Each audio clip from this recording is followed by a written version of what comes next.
Radio Maouja FM. Pour rien manquer, abonnez-vous maintenant. Radio Maouja FM avec Kalonji Mukendi dans Construire notre avenir. Bienvenue dans Radio Maouja FM. Nous ouvrons nos portes et nous émettons notre signal à partir de la capitale canadienne, Ottawa, province de l'Ontario. Nous avons des concepts inédits, interviews, reportages, documentaires et tant d'autres. Nous vous présentons notre nouvelle émission Construisons notre avenir avec Amour, Zola, Upendo, Love, Dinanga. Nous sommes contents, écoutez-nous, nous sommes avec vous. Construisons notre avenir avec amour. Ciao.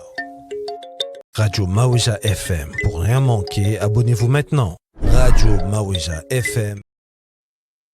Bonjour, bienvenue sur la Radio Maouja FM. Nous sommes très contents de vous recevoir sur notre émission. Notre émission qui est l'un des slogans de notre radio, la Radio Maouja FM, nous sommes vraiment contents. C'est le slogan de notre radio, Construisons notre avenir avec amour, upendo, love, dinanga, zola, bolingo avec les dialectes de nos pays. C'est la force en fait de notre radio. C'est avec ces vertus-là que nous fonctionnons et comme toujours dans cette vertu, nous allons essayer aujourd'hui de célébrer le mois de la femme. Vous savez que chaque 8 mars, on le célèbre, mais tout ce mois de mars, nous allons essayer de célébrer. C'est pas qu'un seul jour, et nous pensons tout de suite directement à toutes nos femmes qui sont décédées malencontreusement chez nous à l'est du Congo et partout dans le Congo et partout dans le monde entier. C'est un fléau, et quand même, on peut pas célébrer simplement qu'un seul jour la femme. Après le mois des Noirs ici au Canada, nous l'avons fait. Nous sommes partis dans plusieurs grandes organisations. Vous avez pu voir un peu sur notre chaîne la dernière sortie médiatique que nous avons fait pour clôturer le mois des Noirs, c'était le 26 février au Parlement canadien. C'était pour le compte de Casa Foundation qui avait créé un bon thème, Black Excellence 2025. C'était la crème des crèmes des Blacks, surtout aussi dans le côté aussi francophone tant qu'anglophone. C'était vraiment très bien. Et ce mois de mars, nous allons continuer à poursuivre toujours cette thématique, mais autre qui serait de célébrer le mois de la femme. Alors, nous remercions en fait toutes ces femmes qui se battent jour et nuit pour toujours honorer en fait ces vertus humaines qui sont là, qui sont aujourd'hui, c'est elles qui nous éduquent. Comme on dit, une femme sage bâtit sa maison, une femme, il y a tellement de trucs qu'on dit, des proverbes qu'on dit, c'est grâce à cette femme, si cette femme connaissait les vertus, elle n'allait même pas prier. Alors aujourd'hui, nous sommes partis prendre une jeune qui est esthéticienne, qui est events planner aussi, qui est maquilleuse professionnelle et qui est entrée dans ce combat, qui est entrée dans ce monde du travail et qui va un peu nous expliquer un peu son parcours professionnel, son combat, comment elle travaille, comment elle voit aussi le monde des femmes. C'est une façon pour nous de reconnaître, de le célébrer, puisque nous venons tous de ces femmes. Merci et on va aller directement. Bénédicte Gambila, bonjour, comment allez-vous? Bonjour, ça va très bien. Et vous? Très Et bien, toi? très bien, merci à toi. Alors, tu es Bénédicte Gambila, events planner et esthéticienne maquilleuse professionnelle. On a vu beaucoup de choses à ton actif. On a vu que tu as maquillé des grands. On a vu que tu fais plusieurs organisations dans l'event planner. Donc, tu es aussi dans tout ce qui est esthéticienne. En tout cas, il faudrait que tu nous expliques. Mais avant tout, une petite présentation de toi et puis nous allons attaquer nos questions. Merci. Alors, bonjour à tous. Moi, c'est Bénédicte Gambila. Je suis maquilleuse et dermo-esthéticienne et également event planner. Donc, j'ai 13 ans d'expérience à mon actif. Et en fait, en quoi consiste mon métier? Maquilleuse, déjà, c'est de sublimer tout type de personnes et de type de peau parce que je maquille les peaux claires à la plus foncée. Et en fait, ça permet en fait de sublimer toute personne qui souhaite se maquiller, donc que ça soit dans l'événementiel, dans le domaine du mariage, les spectacles, la télé, les magazines, toutes ces domaines en fait dans lesquels j'ai pu exercer en tant que maquilleuse et également dans tout ce qui est mariage et événementiel. Et esthéticienne et maintenant du coup dermo-esthéticienne, c'est tout ce qui et en rapport avec, la beauté, donc la peau, donc les ongles, les cheveux, enfin tout ce qui concerne la peau, le corps, les ongles, les mains et les pieds, donc tout ce qui touche en fait, à la beauté esthétique. Et dans ce domaine-là, donc je vais exercer, en faisant, des prestations esthétiques comme, tout ce qui est, soins du visage, soins du corps, soins minceur, épilation, manicure, pédicure. Et j'ai ajouté, donc dermo parce que c'est tout ce qui est en rapport avec la dermatologie. Donc ça va toucher la peau, donc notamment les personnes qui ont des taches d'hyperpigmentation, des boutons, de l'acné, en fait, des problématiques assez, complexes, qui complexent souvent la femme notamment, aussi les hommes dû au fait, qu'ils se rasent. Et en fait, grâce à des technologies innovantes avec des appareils et des produits, adaptés, dont l'hydra facial, le microneedling, le peeling qui est aussi également, très tendance et en vogue. Je réponds en fait à ces problématiques-là et je me permets en fait de trouver des solutions à des personnes qui ont des problématiques de peau, notamment également les personnes qui se dépigmentent la peau, qui est aussi un sujet, dans lequel, je sensibilise. Et également, donc comme je disais, event planner. Donc, event planner, c'est tout ce qui concerne, l'organisation d'événements. Donc ça peut être événements privés et professionnels pour, tout ce qui est entreprise. Ça peut être aussi des conférences, des galas. Ça peut toucher également, les particuliers pour tout ce qui est baby shower, anniversaire, mais aussi le mariage. Donc les demandes en mariage, enterrement de vie de jeune fille et également, tout ce qui concerne l'organisation d'un mariage de A à Z, en passant, par un wedding concept à 360 degrés que j'ai mis en place, pour pouvoir suivre les mariés, tout le long de leur mariage, donc avant, pendant et après. Donc voilà un peu tout ce que je fais. Vous allez me dire que bon, j'ai beaucoup de cordes à mon arc, mais ça fait des années que j'exerce, donc je disais depuis 13 ans et je suis, diplômée, donc du coup de ces 2 corps de métier, donc dans la beauté et dans l'événementiel, pour pouvoir vraiment permettre à répondre à ces demandes. Et c'est vrai que, j'ai eu un parcours assez, riche car j'ai été aussi élue, Miss Congo France en 2013. Ça m'a permis, de toucher, donc un réseau professionnel et aussi, dans tout ce qui touche, l'événementiel, et notamment, bien entendu, lorsqu'on s'est, rencontrés, donc à Londres dans ces circonstances, et qui me permet aujourd'hui, d'être, ici parmi vous. Donc merci, pour, l'invitation et je pense que je vais m'arrêter là parce que je parle un peu beaucoup, hein. Et donc voilà. Non, c'est une très bonne présentation, c'est une très bonne présentation. Alors, tu viens de parler de beaucoup de choses, puisque souvent Mmh. on a l'impression et on se dit que oui, que en fait, tous ces métiers, que tu es en train de faire, est-ce que ça te se fait pas beaucoup? Comment on s'organise? Est-ce que c'est pas assez, c'est pas beaucoup? Ou, c'est vraiment des dons que tu as, des facultés et peut-être que tu as encore des choses encore à rajouter? Alors moi, je suis issue d'un bac professionnel esthétique que j'ai exercé en 3 ans. Donc c'est ce qui m'a permis, en fait, d'exercer en tant qu'esthéticienne.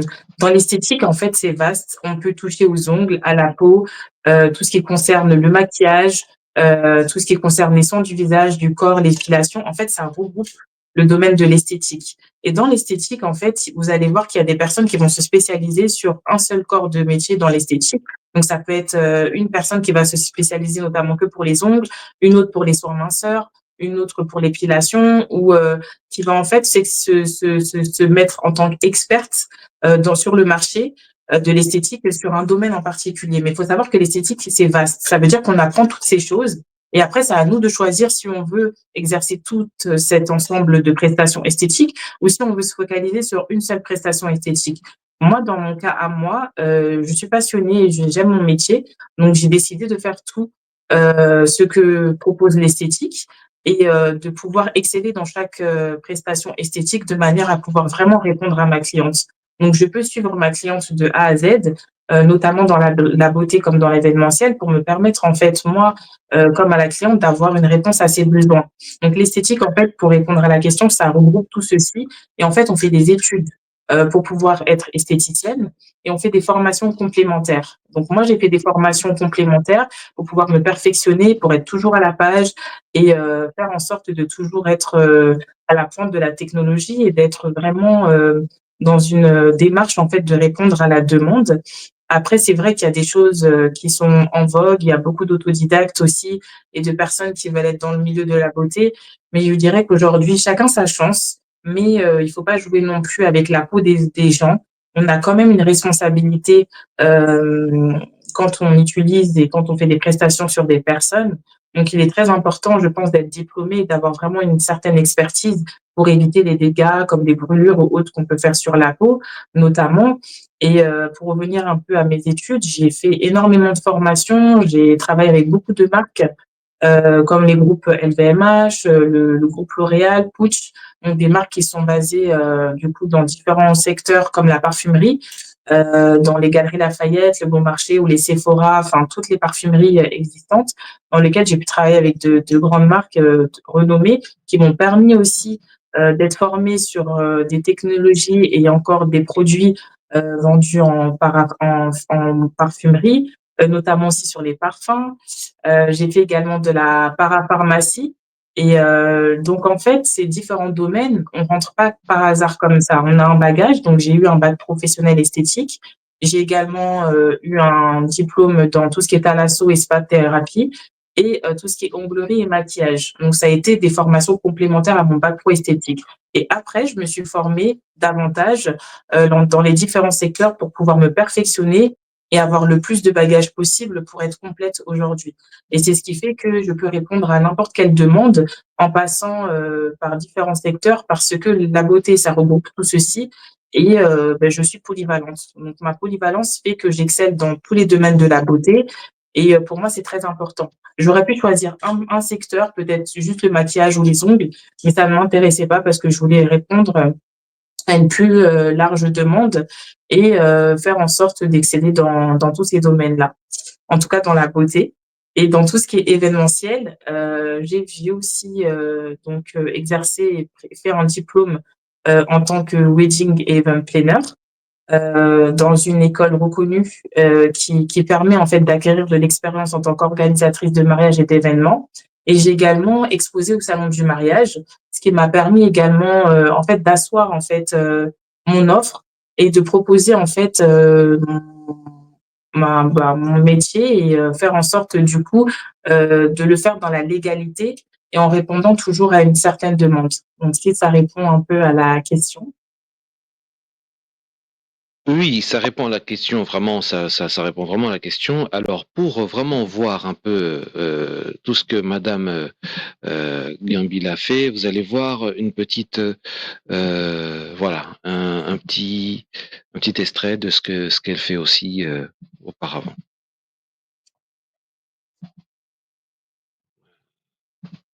Ouais, ça me rappelle des Alors, souvenirs. voilà, ça c'était quand elle présentait une émission. On va essayer de voir si Euh, voilà, on va essayer de voir un peu plus, plus profond là, un peu plus, plus clair. On va essayer. Alors voilà, ça c'était Bénédicte hein, qui présentait il y a pas très longtemps une émission. Donc voilà, hein, on la voit un peu, elle est là, elle est au milieu, elle parle. Vous pouvez la voir, hein, voilà. Elle est accompagnée de certaines personnes et c'était une émission de Future Afrique qu'elle avait fait en 2015. Donc parmi toutes ces actions qu'elle fait, elle a aussi des talents d'animatrice. Est-ce que ce talent d'animatrice, tu l'as laissé ou tu continues encore? En fait, les talents d'animatrice, pour être exacte et honnête, je ne savais pas que je les avais. C'est vraiment on m'a approché plusieurs fois, plusieurs chaînes télé, peut-être par rapport au fait que, en tant que Miss, comme j'ai été élue Miss, j'avais une certaine éloquence et que ça, c'est des choses aussi qu'on apprend, on devient Miss. On m'a proposé différentes, émissions à mettre en place, notamment avec, Africa 5 TV où j'avais mon émission beauté et je partageais, du coup mon expertise, mes conseils beauté et en fait, j'y ai pris goût. Après bien entendu, il y avait, du coup Future Afrique dans lequel, j'ai, pu interviewer et être animatrice, télé Mmh. et en fait, j'ai eu plaisir à le faire sans pour autant savoir que j'avais, cette corde à mon arc. Je suis une personne aussi qui est très passionnée, très curieuse et qui m'intéresse, à tout ce qui concerne la diaspora, mais aussi, mon pays et puis le domaine de la beauté et de l'événementiel et c'est vrai que ces sujets me parlaient et je me suis dit: «Pourquoi pas?» j'ai toujours, Mmh. accepté, les portes qu'on me tendait, en fait. Je me suis dit, il y a pas, à se dire pourquoi pas ou non, je fonce et Oui. je me dis: «Ben, si c'est pour moi, je vais pas laisser, cette chance passer» et c'est vrai qu'aujourd'hui, j'essaye plutôt de me diriger, un peu comme tout le monde sur TikTok et sur YouTube. On essaye un Mmh. petit peu, de se démarquer et de pouvoir, s'ancrer, de cela mais bon, c'est pas forcément évident. Moi, je suis pas animateur, professionnel comme toi, mais Mmh. on essaye et c'est vrai que c'était intéressant. Mais après, Mmh. sur le long terme, je me suis jamais posé la question, si c'était quelque chose que je devais faire, ou non. C'est juste que ça m'a été offert à moi et j'ai saisi l'occasion. Voilà. OK, super. Alors, une question me vient. Maintenant, Oui, avec, tout ce que tu fais dans toutes ces activités que tu es en train de faire, tu l'as oui. rendu comme tu t'es perfectionné, tu es vraiment professionnel. Moi, on voit parfois des photos, hein, on voit de tout ce que tu es en train de faire, c'est posté sur Instagram. Ça nous permet aussi de voir, la qualité de ton travail et aussi la qualité des gens que tes prestations, en fait, les prestations que tu as, se voient aussi avec les qualités des personnes, hein. C'est-à-dire, on sent que parfois c'est des renoms, des gens qui sont quand même qui ont un peu un nom dans leur domaine. Alors, heu, ma question est celle-ci: quel est le combat? C'est-à-dire qu'est-ce qui est difficile, quand on est une femme? Qu'est-ce qui est difficile de pouvoir, comment on peut s'affirmer en tant que femme? Qu'est-ce qui est difficile quand on est une femme dans la société? Qu'est-ce qui est difficile de pouvoir, parfois atteindre des hautes sphères quand on est une femme? Est-ce qu'il y a des inégalités que tu perçois? Qu'est-ce qui est plus difficile dans ton travail, dans ton milieu, en tant que femme? Alors pour être honnête avec, vous, quand j'ai commencé en tant qu'esthéticienne, j'étais souvent la seule black, dans les parfumeries ou au niveau de certains domaines, où je travaillais, notamment quand j'ai travaillé pour Givenchy, quand j'étais sur les Galeries Lafayette, j'étais la seule noire sur le stand et bah, en fait, j'ai pris ça comme une fierté. Plutôt dans le sens où je suis la seule black, mais je vais montrer que je suis autant capable et compétente que les autres et moi, j'ai toujours voulu exceller et aller, sur un terrain où je dois me mettre à égalité, voire plus haut et c'est comme ça qu'on nous éduque, hein, en tant que noir on n'a pas droit à l'erreur. Donc en fait, je devais pas être moindre ou à peu près, je devais exceller. Donc toujours être, à la page, toujours tout connaître, toujours être en avance, toujours être à l'affût et c'est vrai que les on ressent quand même des discriminations, lorsqu'on commence dans ce domaine, notamment sur la coiffure. Je sais qu'avant, je mettais plus mes cheveux naturels quand j'ai commencé, mais que c'était pas forcément, accepté. Donc on nous demandait carrément d'avoir les cheveux lisses, d'avoir les cheveux attachés. Donc vous verrez quand on est en parfumerie, on doit avoir un rouge à lèvres rouge imposé, maquillé et puis, les cheveux tirés. Et puis quand tu as les cheveux afro ou autres, c'est pas accepté, c'est dit comme si, tu n'étais pas coiffé. Quand tu changes de coiffure, tu as des réflexions où tes cheveux, ils ont poussé ou ils ont raccourci, on veut toucher tes cheveux, donc c'est un peu déplacé. Tu as ce fait aussi que tu dois toujours être impeccable, vraiment propre toujours sur toi avec, des vêtements et beh, qui respirent en fait, la classe, que tu aies ou pas, les moyens quand tu commences en tant qu'adolescente parce que j'ai commencé, le métier quand j'avais, mes 15-16 ans quand même. Tu as pas forcément des ressources, assez conséquentes. Tu vis au chevet de tes parents, tu as des études qui coûtent super cher parce que l'esthétique, ça coûte cher, mais on est obligé de se caler à ça et de ne pas montrer nos faiblesses et en fait, pour pouvoir, montrer, et être au même piédestal, beh, que les Européens et caucasiens, en fait, ce qu'il fallait faire, c'était exceller, toujours travailler, bosser dur et aujourd'hui, en fait, je peux m'asseoir dessus et me dire: «Oui, je suis capable» et montrer en fait que je suis compétente sans avoir peur de le dire parce que mon parcours parle pour moi-même.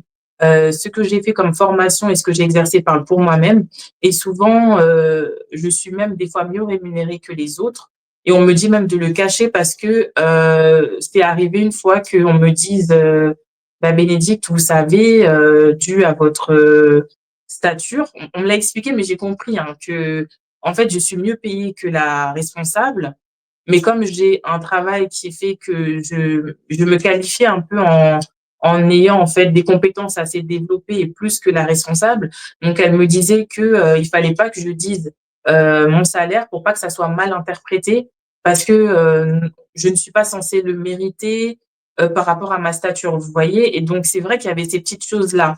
Il y avait aussi le fait que on m'a déjà dit que je suis trop compétente. Donc est-ce que je peux descendre d'un cran parce que en fait j'éteins les autres. Mais c'est quelque chose que je sais pas faire. C'est-à-dire que moi on m'a toujours appris et fais ce qu'il faut.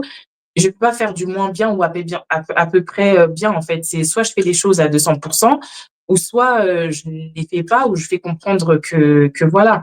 Et c'est vrai qu'il y a eu ces difficultés-là et il faut rester forte. Après, il faut montrer que tu es professionnelle. Tu n'entends pas en fait, tu vas pas forcément dire que c'est du racisme ou de la discrimination, mais tu vas plutôt retourner la situation en expliquant que tu es compétente autant que les autres et que tu n'as pas à te justifier sur ta façon de faire ou d'être. Donc après, c'est un mindset, un état d'esprit. Après, bien sûr, il y a à la fois la prière qui m'aide beaucoup pour pouvoir me reposer sur Dieu, pour me permettre en fait d'avoir un équilibre, parce qu'il faut avoir un mental quand même. Et ce milieu-là, c'est un milieu de requins, hein. Je vais pas vous mentir, c'est très compliqué d'être dans le domaine de la beauté et d'être black. Aujourd'hui, ça va, mais c'est vrai que tu dois toujours prouver, tu dois toujours être mieux que les autres, et on veut toujours t'éteindre parce qu'on veut t'intimider pour savoir si tu peux ou pas.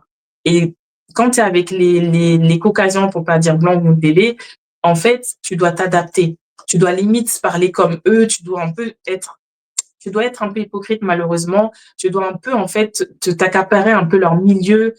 S'ils veulent faire des pots de départ ou des soirées entre eux, ben en fait tu dois un peu t'intégrer parce que si tu ne le fais pas, on va dire que tu n'es pas capable.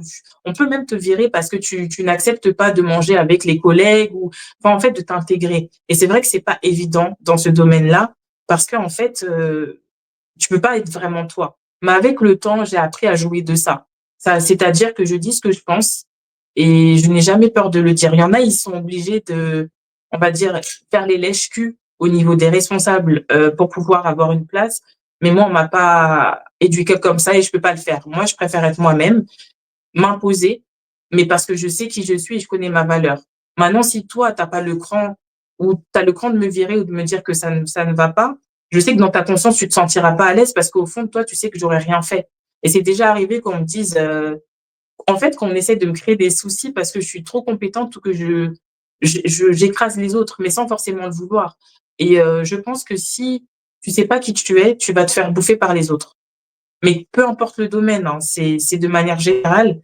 Je pense qu'il faut s'armer de courage et être bien entouré surtout. Et savoir qui tu es. Si tu connais pas ton identité,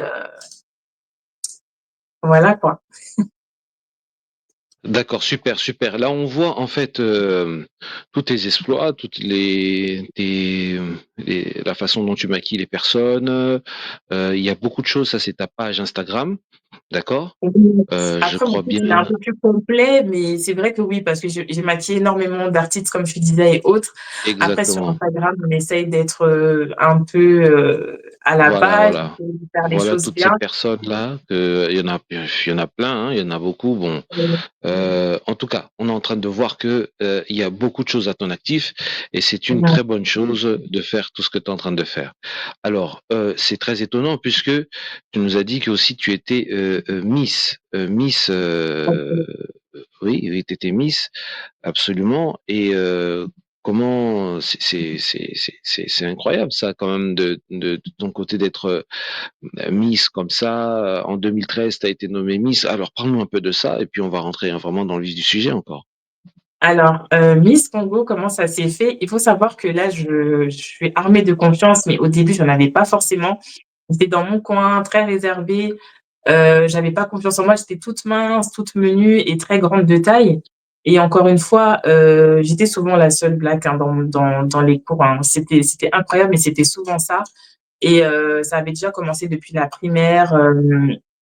Et notamment dans le collège, et j'avais pas forcément confiance en moi. Donc c'est vraiment mon entourage qui me boostait et qui m'a dit que j'avais quelque chose et qu'il fallait absolument que je concours à l'élection Miss Congo France, donc en 2013. Et c'est vrai que j'étais pas confiante, mais j'avais une petite voix dans ma tête qui me disait que voilà, ça ferait la fierté de ma mère, de ma famille, de mes proches. Et je me suis dit oui, ça pouvait être un rêve de petite fille d'être voilà d'incarner la beauté et puis être ambassadrice du Congo. Mais j'étais pas confiante. Je me suis pas forcément dit que j'allais gagner. Et le fait que du coup je puisse gagner, vraiment, je pense que même dans la vidéo, on le voit hein, sur YouTube, que je m'y attendais vraiment pas. Et Mhm. cette expérience m'a apporté beaucoup de maturité. Ça m'a permis d'être éloquente comme je suis aujourd'hui, de sourire tout le temps parce qu'on apprend en fait, il y a un apprentissage derrière. Il y a ce côté où du coup on est confiante, on apprend à marcher, à avoir une belle posture, à se tenir devant les autres et avoir confiance en soi notamment. Et donc ça m'a beaucoup apporté.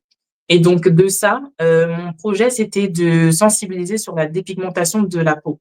Donc tout ce qui concerne le choco, le rétal, voilà, la dépigmentation de la peau. Pourquoi j'ai voulu mettre en avant ce sujet-là, c'est parce que souvent, bon, chez les Congolais, c'est souvent montré du doigt, mais pas que.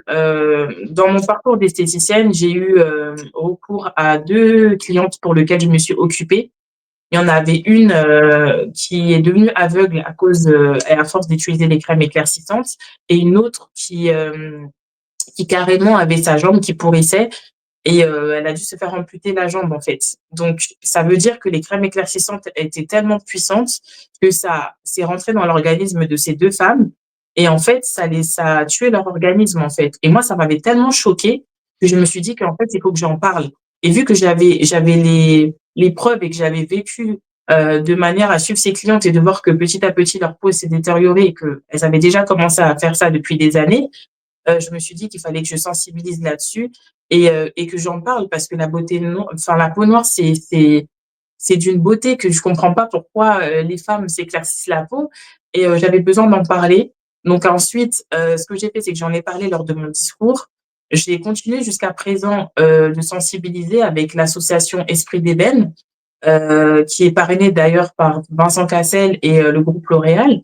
Et on a commencé à faire une campagne en 2017 et 2016 qui s'appelait Stop dépigmentation.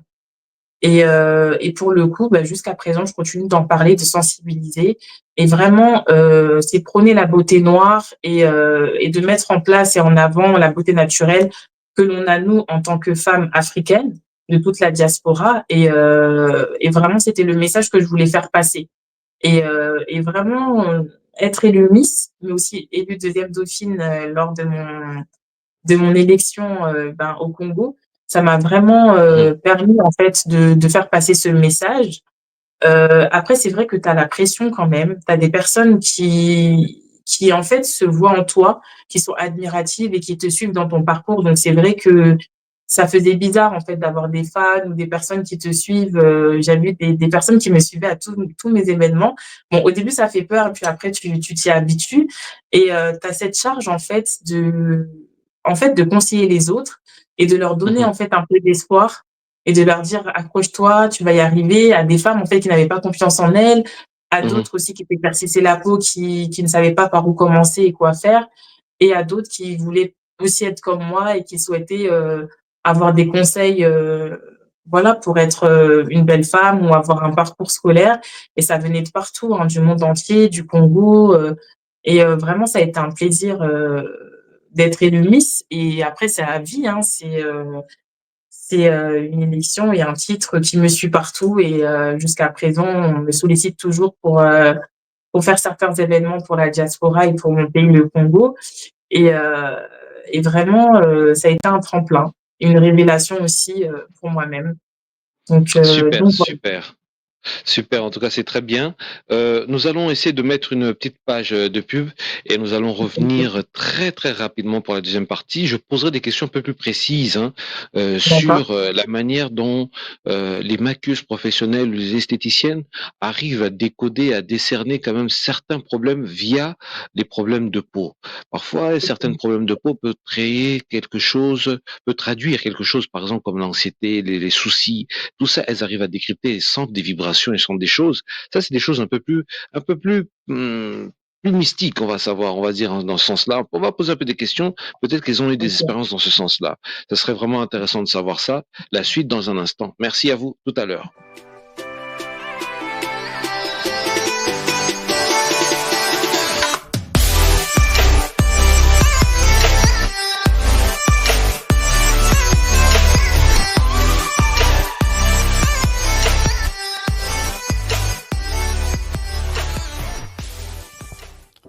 Bonjour. Voilà, nous revoilà un peu. Vous avez vu une petite page de pub. Nous sommes de retour. Voilà.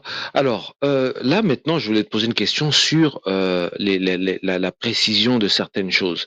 C'est vrai que vous êtes dans un monde où c'est très, comment dire, on peut dire très Un monde de enjoyé, paillettes. c'est très beau, Oui. il y a des paillettes et tout, mais derrière ça, il y a beaucoup de choses qui se passent. Alors, Oui. dans cette partie d'ombre, on a vu une photo tout à l'heure où tu étais en train de pouvoir de travailler dans tout ce qui était l'esthétisme, en fait. Et dans ce côté-là, c'est vrai qu'on touche les patients et les patients sont dotés d'un corps physique et d'une âme et d'un esprit. Alors, quand parfois, tu es avec ces genres de personnes-là, euh, qu'est-ce que tu ressens parfois? Est-ce que tu ressens parfois la vibration de quelqu'un, si elle est haute ou basse? Est-ce que tu ressens que la peau, elle est plus ou moins représentent certains problèmes. Parfois, c'est même pas des gens qui se sont démentés, mais des personnes comme ça qui sont simplement normales. Est-ce qu'il n'y a pas, tu ressens pas certaines choses, parfois certaines vibrations, ou certaines, je sais pas, une atmosphère parfois bizarre d'un client qui arrive, ou parfois d'une personne qui a une haute énergie dans le cabinet, tu te sens, il y a quelque chose qui se passe qui est bien et tout. Il y a des personnes comme ça. Est-ce que ça t'a pas développé une aptitude comme ça à ressentir un peu le feeling des gens, à ressentir vraiment l'esprit des gens? Alors, pour répondre à ta question, ça va être plutôt dans le domaine du massage. Quand je faisais Mhm, beaucoup de massages, pour pouvoir détendre, tout type de clients, des massages relaxants dans des spas et des thalassothérapies, en fait, quand une personne elle a beaucoup de tension et comme on est en contact, nos mains avec, le corps de la personne, on ressent la fatigue et l'énergie de la personne. Donc effectivement, une personne qui a beaucoup de tension après un massage, ça peut nous rendre fatigués nous aussi. En fait, c'est comme si on emmagasine toute mhm, la mauvaise énergie ou les mauvaises tensions que la personne elle a et on est souvent très fatigué et donc quand c'est comme ça, puisque nous on le sait, on l'apprend, dans l'esthétique que c'est des choses qui peuvent nous arriver, donc soit on se déchausse et on se met à pieds nus pour qu'on puisse avoir un rapport avec la terre, en fait, le sol, pour qu'on puisse avoir un équilibre. Et si c'est pas possible, parce que ça peut être dérangeant pour certains salons ou spas où ils ne permettent pas cela, dans ces cas-là, en fait, il y a la possibilité, en fait, et ce qui est le plus enfin, ce qui est même obligatoire après un massage, en fait, se rincer les mains, en fait, jusqu'aux avant-bras. Euh, de manière à le faire avec de l'eau froide pour en fait chasser toute mauvaise énergie et faire en sorte que toutes les mauvaises ondes puissent partir en fait. Et ça nous mhm. permet en fait de nous déconnecter parce qu'en fait on emmagasine vraiment toute l'énergie des personnes. Par contre, une personne qui est plutôt joyeuse et autre, nous aussi on peut ressentir de la joie. Mais je sais que quand je fais des massages, ce que j'aime bien, c'est détendre la personne, tout comme quand je fais des autres prestations esthétiques. Moi, la finalité, c'est en fait de répondre à la cliente et d'être très à l'écoute et de faire en sorte de poser des questions, savoir quelle est sa routine et faire en sorte de répondre à ses besoins. Maintenant, Oui. il est vrai que il y a des personnes qui nous prennent un peu comme des psychologues ou des thérapeutes. C'est-à-dire que vous allez avoir des clientes et des clients qui vont être là, souvent les clients habitués ou même des fois comme ça de manière instantanée, parce qu'ils se sentent en confiance. Comme ils sont un peu mis à Mhm. nu en réalité et que vous êtes face à face avec eux, ils peuvent être là à vouloir vous parler de leur vie intime ou leur vie de tous les jours. Mais en fait, vu on est à l'écoute, on va pas être sur le jugement, on va plutôt être là pour pouvoir répondre à leurs demandes et ça fait que Donc oui, ces gens-là effectivement, il ont peut y avoir, besoin, donc ces gens-là ont besoin d'une écoute. Déjà, c'est la première des choses. Donc ils ont besoin d'une écoute. Parfois ils parlent, parfois il y a d'autres qui sont très silencieux. Et c'est comme ça, tu l'as dit tout à l'heure, exactement. quand on reçoit des personnes, dès que vous avez fini votre séance, vous Oui. nettoyez vos mains. Ça, c'est des choses qu'on vous apprend à Oui. l'école ou c'est des aptitudes ou c'est toi-même qui l'as appris? Non, ça, on apprend tout ça parce qu'ils le savent, nos formateurs, en tout cas dans le domaine du massage, Oh, qu'en fait, ouais. on va recevoir des énergies et pour les rejeter, il faut qu'on se lave les avant-bras avec de l'eau froide. Pareil pour le fait de mettre Mhm, les pieds et se déchausser au niveau du sol pour éviter aussi mhm, de tout prendre d'un coup, prendre ouais. beaucoup d'eau, se reposer. Enfin, il y a plein de choses qui font que la posture pour éviter aussi d'être trop, sur, le client ou la cliente et ne pas, avoir cette charge d'énergie. Après, c'est des techniques qu'on apprend et tout est théorique. Avant la pratique, on apprend la théorie, on apprend Mmh. aussi, tout ce qui se passe sur le terrain, donc on est obligé de tout connaître. L'anatomie de la peau, on apprend les sciences appliquées, on apprend la biologie, on apprend OK. la cosmétologie, donc tout ce qui Mmh. concerne les produits, la réglementation des produits, on apprend, la sécurité, tout ce qui est hygiène. Tout un tas Donc de c'est des choses choses là, qu'on oui. apprend plus tard, en Ouais, fait. ouais. Dans l'esthétique, c'est très Mmh. vaste et en fait, on est obligé parce qu'on doit connaître l'anatomie du corps humain, de la Mmh. peau et aussi, ce que peut, engendrer, comme problématique une peau. Comme tu disais tout à l'heure, on peut pas, en fait, exercer, sur une peau sans savoir à quoi elle sert, comment on met les produits pour quel type de peau, qu'est-ce qui est adapté à quelle peau ou à quelle problématique. Tu as des personnes qui vont faire ça au hasard, mais on peut pas. C'est Mmh. un métier, on peut l'apprendre, mais au bout d'un moment, tu vas être coincé. Il y a des maquilleuses qui maquillent, mais en fait, il faut apprendre, la morphologie du visage pour savoir quel maquillage va à quelle morphologie, quel produit va à quel type de peau.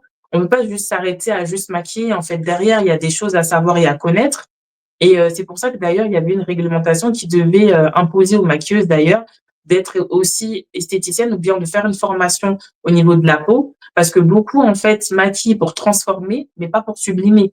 Vous voyez? Et c'est Mmh. là la différence, c'est qu'en fait, on peut pas par exemple, je peux pas faire mon maquillage à toutes les filles, sinon on est toutes des sosies. Enfin, en fait, il faut adapter le maquillage à la déjà à la couleur de la peau, la forme des lèvres, on n'a pas les mêmes lèvres, on n'a pas les mêmes yeux, le même nez, le même visage. Il y a des nuances, en fait. Même si une Mmh. cliente, elle voudra le même maquillage que moi, il faudra que je lui explique que je vais l'adapter à son type de peau, à sa couleur de peau, à sa morphologie et il y a tout un processus. Donc après les énergies, tu peux ressentir aussi quand tu es très spirituel, oui. Des fois il y a une personne qui va passer, tu vas sentir quelque chose de mauvais ou de bon. Mais après dans ton métier, tu Oui, dois l'accepter et le prendre avec et c'est à toi de renvoyer la positivité pour que la négativité se transforme en quelque chose de stable et c'est oui, après, c'est toi et ta bonne aura. Moi, je suis de nature joyeuse et enfin, voilà, je renvoie toujours ce bon exact. côté donc on va dire mon âme va refuser le mauvais. OK. Automatiquement, ça va contrebalancer. Après pour d'autres, je sais pas comment elles font, mais c'est souvent au niveau du massage qu'on rencontre cela. Après au niveau des personnes, comme dans la vie de tous les jours, je pense qu'on rencontre le même genre de situation. En général, on Oui. s'en écarte pour se protéger de soi-même. Si on sent qu'il y a une mauvaise énergie, une mauvaise aura, on va juste dire bonjour à la personne et on va pas faire plus. Mais quand c'est la cliente, ben, on est obligé. Elle est face à nous, donc on gère le souci en répondant à sa demande et c'est après qu'on va aller souffler ou prier ou faire ce qu'il faut pour, se débarrasser, on va dire, de ce qui peut nous peser à ce moment-là. Parce que oui, Mmh. il y a des personnes qui prennent beaucoup ton énergie. Même juste en Exact. lui donnant des conseils, c'est comme si elle va puiser toute ton énergie tellement elle en demande. Mais après, c'est pas leur faute, c'est une question Une question. de Ouais. connexion, hein.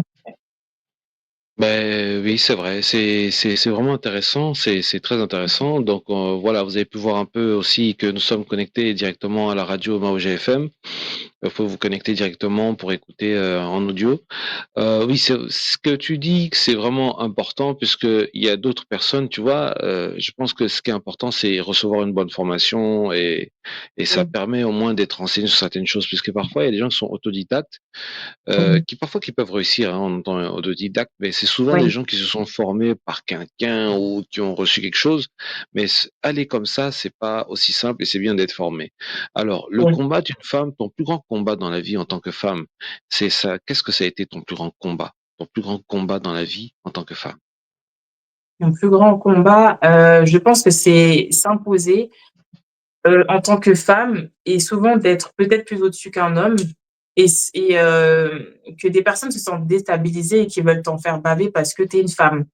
Ou, je donne un exemple tout bête, en tant que wedding event planner, bon, je suis jeune, mais j'ai quand même de l'expérience et je sais qu'en fait, on peut te regarder parce que tu es jeune et te juger en disant que bon, à premier abord, je le sens dans le regard de la personne que peut-être qu'elle peut ne pas avoir confiance parce qu'elle se dit soit je suis jeune ou parce que je suis une femme. Mais en fait, mon expérience et mes compétences vont parler pour moi. Donc forcément, je vais me défendre avec ça. Et c'est vrai que les combats qu'on a, c'est le manque de, en fait, l'infériorité face aux hommes, face à la société, face aussi au salaire et face, à la vie de tous les jours. Un homme aussi va mépriser plus, une femme sur certaines choses qu'une femme et vice versa. Et donc c'est vrai qu'on peut avoir des handicaps là-dessus, mais encore une fois, je fais toujours en sorte de m'imposer et de montrer que ça rien ne va m'intimider. Je peux que craindre Dieu, en fait, parce que je me dis: «Mais la personne en face de moi, elle sait pas d'où je viens, ce que j'ai traversé, qui je suis». Donc dans ces cas-là, je prends ça comme un challenge et je me dis: «Bah, je vais lui prouver que j'ai ma valeur, je sais qui je suis et donc dans ces cas-là, je vais lui démontrer par A plus B que je connais ce que je fais, ce que je suis et c'est ce qui me permet, de gravir des échelons sans pour autant regarder derrière. Mais ça ne veut pas dire que c'est simple. En fait, tu dois toujours, te battre de manière à toujours être plus forte, en fait. Et c'est vrai que tu peux l'avoir aussi dans les relations, hein, c'est entre parenthèses. Tu peux avoir des hommes, si tu gagnes plus qu'eux ou si tu es cette femme indépendante, ils peuvent se sentir intimidés ou te dire de baisser d'un cran ou te faire comprendre que, ils ne savent pas comment te satisfaire parce que toi, tu gères trop bien ta vie ou peut-être que tu es une femme aussi, tu dois être soumise ou tu dois être en dessous. Donc il y a un peu toutes ces choses-là qui nous sont mis en fait à la gueule, si on peut dire ça comme ça, et qu'on n'a pas le choix d'affronter et heu et on doit toujours se justifier et se battre. C'est comme si on a une étiquette, on souffre, hein, les femmes, enfin, c'est entre parenthèses, mais il y a tellement Non, de il faut choses à dire, il faut dire. dire. Oui, il faut en parler, dire. Il faut dire, oui, Bah, oui. déjà, ça a commencé avec Adam et Ève déjà. Donc on nous a catalogués de 1. Après, il y a ça, il y a le fait aussi, bah, comme je disais, le fait si Est-ce une femme, elle a un qu'aujourd'hui, salaire oui. est-ce qu'aujourd'hui, bon, c'est une question un peu, bon, on va poser la question. Est-ce que c'est difficile aujourd'hui, dans les temps actuels, d'être une femme qui est un peu célèbre, vedette, qui est fort dans son métier, qui est un peu connue par-ci par-là, et qui travaille beaucoup aussi avec la jante masculine. Ça se dit pas jante masculine, les Oui, tout masculins, à voilà. fait. Ouais. Parce que Est-ce que, ouais, est-ce que tu peux, est-ce que ça dérange ton foyer aussi? Et si ça dérangeait ou si ça dérange pas, quel est le conseil que tu peux donner à ces gens-là qui seront dans le même corps du métier que toi et qui sont mariés aujourd'hui actuellement? Quel est le conseil que tu peux donner?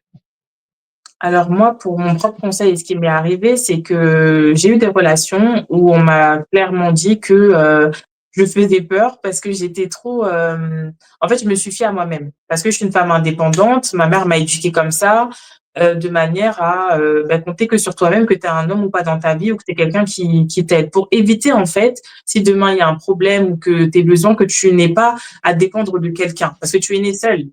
Donc, tu peux pas Mhm, te permettre de dépendre de quelqu'un et quand cette personne-là, tu pars et même elle peut mourir ou il peut lui arriver quoi que ce soit ou n'importe quoi, tu ne puisses pas savoir quoi faire. Donc, c'est important aussi sur le long terme de penser à ça. Je discute pas sur les personnes qui aiment se faire entretenir ou autre, ça c'est encore un autre point, mais je pense qu'il faut aussi avoir un certain, heu, minimum en tant que femme et savoir faire certaines choses pour ne pas être au dépourvu quand, on dépend de quelqu'un. Pour moi et pour ma part, je sais que j'ai eu des hommes qui n'ont pas eu confiance en moi en se disant que oui, comme j'ai été célèbre, que j'ai été influente, que je fais un métier avec beaucoup de personnes que je rencontre, qui peuvent se dire: «Ben, elle peut-être, elle est sujette à rencontrer des hommes peut-être plus compétents qu'eux». Donc il y a des personnes qui se sentaient peut-être plus inférieures ou bien, à se dire que carrément, tu pas l'air d'être stable parce que, bah, en fait, toi, tu es à droite, à gauche. Mais après, c'est à toi, en fait, de redonner confiance à la personne et de lui faire comprendre qui tu es. Moi, ce que j'ai fait, je suis partie au vif du sujet. J'ai demandé à, on va dire, mon ex de venir avec moi, lors de mes tournages, de mes événements, pour qu'en fait, il puisse voir comment je travaille et qu'il puisse s'ancrer, en fait, de ce que je fais. Pour qu'en fait, il puisse se mhm, dire que, bon, voilà le métier qu'elle fait, après, c'est en toute transparence. Peut-être, il y en a qui vont être gênés que l'homme soit là à côté et ça fait un peu potiche, je peux comprendre. Mais pour les débuts, c'est bien, en fait, de mettre en confiance l'autre et de lui faire comprendre dans quoi tu vis. Parce qu'en fait, on a un métier, on finit jamais à l'heure. C'est pas des horaires de bureau. mhm, Donc, si tu as mhm, dit que tu as fini à telle heure et que c'est pas le cas, bah, en fait, constamment, faut rassurer l'autre. Donc, en fait, force de pouvoir rassurer l'autre, mais aussi des fois où on peut te dire que: «Ah, tu m'as dit telle heure, c'était pas le cas». Mais en venant sur l'événement ou sur le ce que tu fais dans ton domaine de ton corps de métier, la personne, elle va comprendre ce qui fait que pourquoi tu finis plus tard ou pourquoi tu as des horaires un peu variés et en fait, elle va comprendre et c'est en l'initiant dans ce que tu fais que vous allez vous comprendre. Les mots, des fois, ça suffit pas, il faut démontrer. Après, c'est un Mmh. rapport de confiance. Il y a des personnes qui sont parano. Après ça, on peut pas gérer les gens qui sont en fait parano, qui sont pervers narcissiques, qui sont toxiques, tout ça. Les gens qui sont besoin de se recentrer avec eux-mêmes, qui ont des démons intérieurs, des blessures et tout, ça c'est autre chose. Parce qu'en fait, il y a des Mmh. personnes, des fois, que tu passes ton temps à rassurer, ils sont jamais contents. Moi, après, au Jamais bout d'un content, ouais. moment, si t'as pas compris, c'est pas mon problème. Moi, je t'ai dit là où je suis, je t'explique de Mmh. A à Z où est, quel est mon endroit, à quelle Mmh. heure je suis censée terminer ou supposée, et je te fais entrer dans mon univers. Après, tes inquiétudes, ça ne me regarde pas parce que ça veut dire que tes inquiétudes, tu les mets sur moi, alors que de base, je te démontre en fait ce que je fais. Donc, je pense Ouais. qu'aujourd'hui, il faut pas mélanger les inquiétudes des autres, le manque de confiance des autres. C'est à Mmh. toi de t'imposer en tant que femme et d'expliquer, voilà ce que je fais, pas en disant que si ça te convient ou pas, tu m'as connu comme ça, donc regarde ce que je fais et fais en sorte aussi de mettre en confiance l'autre et de le rassurer. Si après il est pas rassuré, au moins toi, tu as déjà fait le pas de montrer ce que tu fais, Mmh. d'être transparente en fait avec ton métier et Exact. de montrer, avec les autres. En fait, s'il y a que ça. Après il y a pas de miracle, c'est une question de confiance. La confiance, ça s'apprend, ça se travaille et je Mmh. pense qu'après, c'est une question aussi d'éducation. Il y en a qui n'acceptent pas que leur femme, elle travaille, qu'elle soit indépendante. Il y a des cultures et des religions qui ne veulent pas. Il y en a qui l'interdisent. Il y en a, dès qu'ils ont des moyens financiers, ils se disent que non, la femme, faut qu'elle arrête de travailler. Après, c'est des choses à discuter dès le départ quand vous êtes en couple ou quand vous êtes en relation, parce qu'en fait, c'est pas censé se décider plus tard. Et c'est là où tu sais si vous êtes compatibles, si ça va dans la même direction ou pas. Et c'est vrai que j'ai eu certaines relations où c'était compliqué, mais comme je suis quelqu'un d'honnête, de transparent et je suis pas quelqu'un qui est prétentieuse. Donc même si j'avais ce titre, j'étais pas dans un univers où j'étais madame moi-je. J'étais plutôt dans Mmh. le fait que, Dans la bon, transparence, dans le influence, partage, voilà, voilà. c'est ça. En Mmh. fait, de faire D'accord. comprendre à l'autre que oui, je suis dans un univers avec beaucoup d'artifices et c'est vrai que, bah, Mmh. en fait, c'est comme si je joue un rôle. Je suis un personnage dans chaque domaine que je vais exercer. En tant que Miss, j'ai un rôle. En tant que femme, on va dire au foyer, au domicile, j'ai un autre rôle. Au travail, j'ai un autre rôle. Il faut que la Mmh. personne, elle l'accepte en face. Ça veut dire que Mmh. j'ai déjà eu des personnes qui me sollicitent, même pendant que je pars d'un événement. Oui, s'il vous plaît, je dois faire une photo avec vous. Tu vas pas Mmh. snober la personne parce que ton copain t'attend ou ton homme t'attend, parce que tu as un Mmh. devoir envers les autres en tant que Miss, je parle, par exemple, où les gens, ils s'attendent à ce que tu sois là pour eux et ils ont une image. Donc, des fois, tu peux être fatigué, mais tu dois sourire tout le temps et être là à faire la photo. C'est un exemple hein, que j'ai pu rencontrer, mais Ouais. ça peut faire penser que, bah, en fait, elle a ça à faire.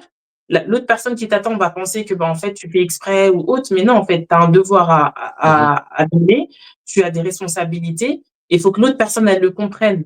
Et c'est dans ça où faut communiquer, et je pense que faut que les gens ils comprennent que chaque métier aussi a ses exigences, et chacun a son éducation. Et si tu es pas d'accord, dans ces cas-là, ne te mets pas avec une personne qui n'est pas de la même religion ou origine que toi. Prends une personne qui est dans la même lignée pour ne pas te prendre la tête. Parce que les couples mixtes, aujourd'hui, ça peut marcher, mais faut avoir une certaine ouverture d'esprit, même dans la religion. Sinon, c'est compliqué, moi, je trouve. Si tu es pas assez D'accord. ouvert, compréhensif ou à l'écoute, c'est compliqué. Surtout dans nos métiers là qu'on fait, Mmh. c'est très compliqué. Il faut avoir une Sinon, ouverture d'esprit, assez, ouais, ouais. Je vois oui, mais ce que c'est tu veux ça, dire. parce que quelqu'un qui travaille dans un bureau va pas comprendre pourquoi tu finis tard, parce que lui, tout est fixe, tout est carré. Et Mmh. après, bien entendu, quand tu as une vie de famille, tu as des enfants, tu réadaptes. Tu vas pas rester Mmh. là, à finir à des heures tardives. Dans ces Ouais, cas-là, tu ouais, mets une équipe sur place. En fait, c'est une question d'organisation et de communication.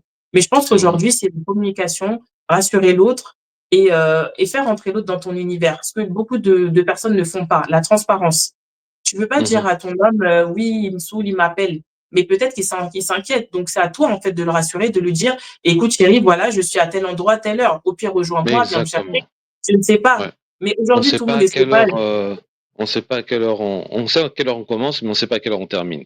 En tout Oui, cas, c'est vrai. c'était C'était Bénédicte Gambila. En tout cas, vraiment, il faudrait qu'on te reprenne encore pour parler encore d'autres sujets. C'est très important. C'était très bien puisque là, on a un peu parlé de la difficulté hein, des femmes réellement et surtout dans le mariage. C'est un vrai sujet qu'il faut qu'on aille en profondeur Ah, puisque il y a la beaucoup femme de choses à dire aujourd'hui, là-dessus. elle est en quête d'indépendance. Et alors, qui dit indépendance, qui dit aussi, voilà, pas mal de choses qui doivent être soulevées, euh, euh, comment dire, révisées, on va dire, et discuter, parler, puisque c'est pas aussi facile lorsqu'on est en plein mariage. Alors, merci, Bénédicte Gambila. Merci d'être venu dans notre émission, de nous avoir un peu donné un peu de temps pour toi. Nous allons faire ça, célébrer un peu le mois de la femme, toutes les femmes Merci hein, à de toi tout pour âge. l'invitation. Voilà, voilà. Donc, je pense que tu reviendras encore. Si vous avez Ok, besoin de ces avec soins, plaisir. vous avez besoin, voilà, si vous avez besoin de ces soins, vous avez besoin de quoi que ce soit au niveau de tout ce qui est esthétique, tout ce qui est maquilleuse, Maquillage. ouais, elle est maquilleuse professionnelle. Elle est aussi planner, donc elle Voilà. planifie, elle organise en fait vos événements, vos mariages. Elle est là. C'est quelqu'un qui a quand même tout un réseau de professionnels qui va vous permettre quand même de faire un très bon événement. Voilà. Mais Merci. alors, Bénédicte, on va te laisser dire un dernier mot très rapidement et puis on termine l'émission. À toi. Bah, merci beaucoup pour m'avoir invité sur cette émission. Ça a été un plaisir de partager mon savoir et mes connaissances. C'est un honneur vraiment parce que j'aurais pas pensé être là parmi vous, mais merci encore. Et bah, écoutez, je dis bonjour à toutes les personnes qui nous regardent de part et d'autre. Et je suis fière vraiment d'avoir été invitée, fière d'avoir été élue Miss Congo et de représenter du coup mon pays, le Congo. Et vraiment avec plaisir pour revenir et répondre à vos demandes et à tout ce qui pourra permettre de conseiller ou d'édifier qui que ce soit qui regarde cette émission. Voilà.